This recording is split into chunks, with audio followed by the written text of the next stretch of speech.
आज हम जिस मुद्दे पर बात करेंगे वह काफी चर्चा का विषय बना हुआ है, जिससे इंडियन गवर्नमेंट में भी अभी थोड़ा पैनिक है। बांग्लादेश के अटॉर्नी जनरल ने हाल ही में एक बयान दिया है जो काफी कंट्रोवर्शियल है। जैसा कि आप जानते हैं, किसी भी देश में अटॉर्नी जनरल एक इंपॉर्टेंट पोस्ट होती है।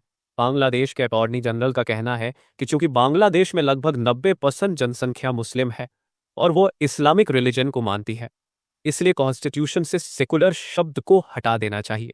यह पहली बार है कि बांग्लादेश के किसी हाई गवर्नमेंट ऑफिशियल ने खुलेआम यह कहा है कि बांग्लादेश को एक इस्लामिक कंट्री घोषित कर देना चाहिए। यह न केवल भारत के लिए बल्कि पूरे साउथ एशिया रीजन के लिए काफी प्रॉब्लम क्रिएट कर सकता है। अब आपके मन में सवाल आएगा कि बांग्लादेश में हिंदू पॉपुलेशन कितनी है। बांग्लादेश हिंदू पॉपुलेशन लगभग 17 करोड़ है। 2022 की जनगणना के हिसाब से लगभग 91% लोग मुसलमान हैं और 9% हिंदू। अब अगर हम देखें कि क्या बांग्लादेश में इस्लाम को राजधर्म यानी रिलीजन ऑफ कंट्री माना गया है, तो इसका जवाब है हाँ। बांग्लादेश के कॉन्स्टिट्यूशन में यह साफ लिखा है कि इस्लाम को बांग्लादेश में सबसे ऊंचा धर्म माना जाता है। लेकिन वहां के कॉन्स्टिट्यूशन में सिर्फ इस्लाम को ही इंपॉर्टेंस नहीं दी गई है। बांग्लादेश के कॉन्स्टिट्यूशन के 4 मेन प्रिंसिपल्स हैं जो शेख मुजीबुर रहमान ने बनवाए थे। शेख मुजीबुर रहमान, जिन्हें आप शेख हसीना के पिता के रूप में जानते होंगे, बांग्लादेश की आज़ादी में उनका रोल बहुत इंपॉर्टेंट था। अभी के टाइम पे बांग्लादेश में उनके कई पुतले या तो हटा दिए गए हैं या फिर जला दिए गए हैं।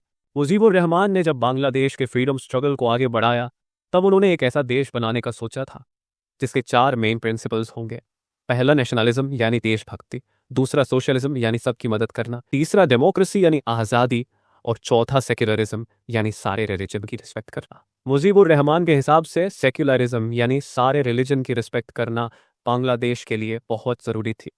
अगर इसे कॉन्स्टिट्यूशन से हटाया जाता है तो यह केवल एक आर्टिकल में चेंज नहीं होगा, बल्कि बांग्लादेश की असली सोच को बदलने जैसा होगा। जिस तरीके से बांग्लादेश का कॉन्स्टिट्यूशन बनाया गया था, उसमें समय समय पर कई चेंजेस किए गए हैं, लेकिन अभी के टाइम पे बांग्लादेश एक खतरनाक मोड़ लेता नजर आ रहा है।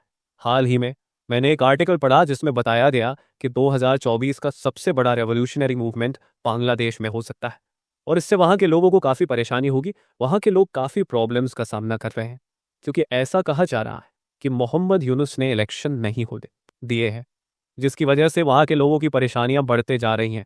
इसके साथ ही बांग्लादेश को हमेशा से कई देशों की तरह एक सेक्युलर देश माना जाता है।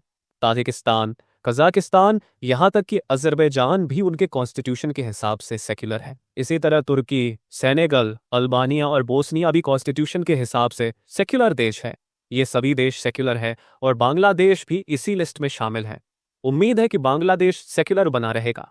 दूसरी ओर अमेरिका ने हाल ही में अपने नए एम्बेसडर को यूनाइटेड नेशंस में अपॉइंट किया है, जो बहुत ही इंपॉर्टेंट पोस्टेड है। यूनाइटेड नेशंस में अमेरिका के एम्बेसडर की बातों को दुनिया बहुत ध्यान से सुनती है। Elise Stefanik, Nikki Haley, Mike Pompeo या बराक ओबामा, इनमें से सही जवाब क्या है? कमेंट सेक्शन में हमें बताएं। इस टॉपिक पर कोई भी अपडेट आएगा, मैं उस पर वीडियो जरूर बनाऊंगा। आज का वीडियो यहीं खत्म होता है। जय हिंद।